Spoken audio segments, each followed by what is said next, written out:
I returned a few days ago from Egypt. On the flight, I wrote a letter to the children of Gaza, and I would like to close my talk with this letter. Dear child, it is past midnight.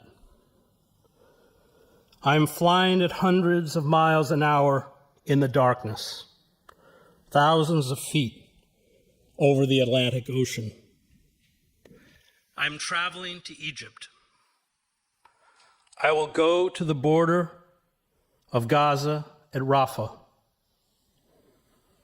I go because of you. You have never been in a plane. You have never left Gaza. You know only the densely packed streets and alleys, the concrete hovels. You know only the security barriers and fences patrolled by soldiers that surround Gaza. Planes for you are terrifying. Fighter jets, attack helicopters, drones. They circle above you.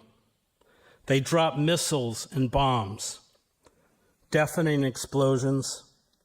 The ground shakes, buildings fall, the dead, the screams, the muffled calls for help from beneath the rubble.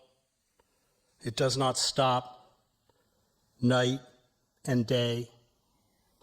Trapped under the piles of smashed concrete, your playmates, your schoolmates, your neighbors, gone in seconds. You see the chalky faces and limp bodies when they are dug out. I am a reporter. It is my job to see this. You are a child. You should never see this. The stench of death, rotting corpses under the broken concrete. You hold your breath. You cover your mouth with a cloth. You walk faster. Your neighborhood has become a graveyard. All that was familiar is gone. You stare in amazement. You wonder where you are. You are afraid. Explosion after explosion. You cry. You cling to your mother or father. You cover your ears. You see the white light of the missile and wait for the blast. Why do they kill children? What did you do? Why can't anyone protect you? Will you be wounded? Will you lose a leg or an arm? Will you go blind or be in a wheelchair? Why were you born? Was it for something good? Or was it for this? Will you grow up? Will you be happy? What will it be like without your friends? Who will die next? Your mother? Your father? Your brothers and sisters? Someone you know will be injured soon. Someone you know will die soon. At night you lie in the dark on the cold cement floor. The phones are cut. The internet is off. You do not know what is happening. There are flashes of light. There are waves of blast concussions. There are screams. It does not stop. When your father or mother hunts for food or water, you wait. That terrible feeling in your stomach. Will they come back? Will you see them again? Will your tiny home be next? Will the bombs find you? Are these your last moments on earth? You drink salty, dirty water. It makes you very sick. Your stomach hurts. You are hungry. The bakeries are destroyed. There is no bread. You eat one meal a day, pasta, a cucumber. Soon, this will seem like a feast. You do not play with your soccer ball made of rags. You do not fly your kite made from old newspapers. You have seen foreign reporters. We wear flak jackets with the word press written on them. We have helmets. We have cameras. We drive jeeps. We appear after a bombing or a shooting. We sit over a coffee for a long time and talk to the adults. Then we disappear. We do not usually interview children. But I have done interviews when groups of you crowded around us, laughing, pointing, asking us to take your picture. I have been bombed by jets in Gaza. I have been bombed in other wars, wars that happened before you were born. I, too, was very, very scared. I still have dreams about it.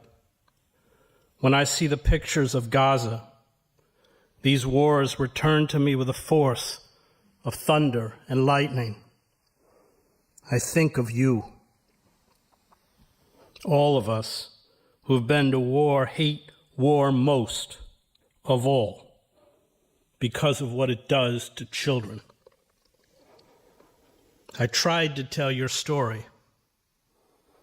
I tried to tell the world that when you are cruel to people, week after week, month after month, year after year, decade after decade, when you deny people freedom and dignity, when you humiliate and trap them in an open-air prison, when you kill them as if they were beasts, they become very angry. They do to others what was done to them. I told it over and over. I told it for 7 years. Few listened. And now this.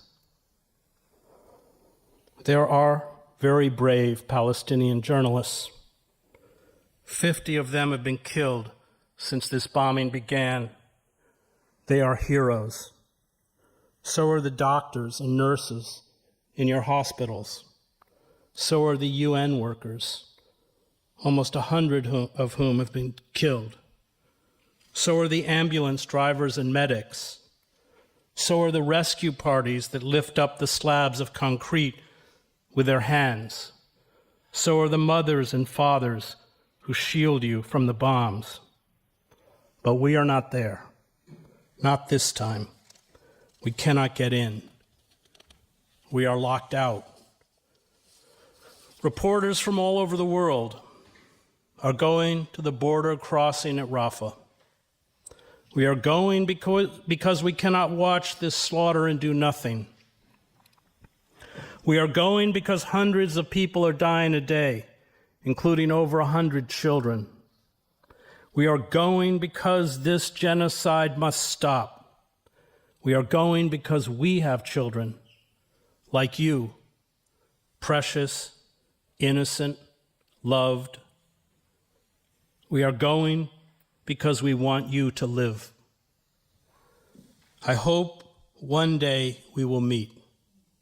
You will be an adult. I will be an old man, although to you I am already very old.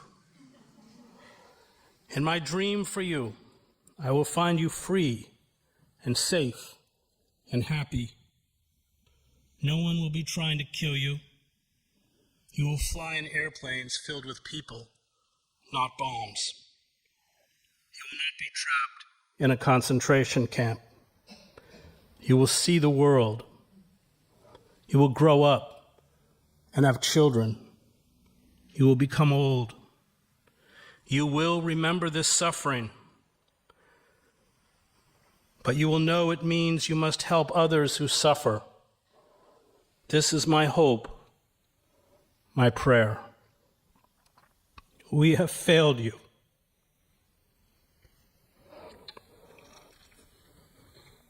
This is the awful guilt we carry.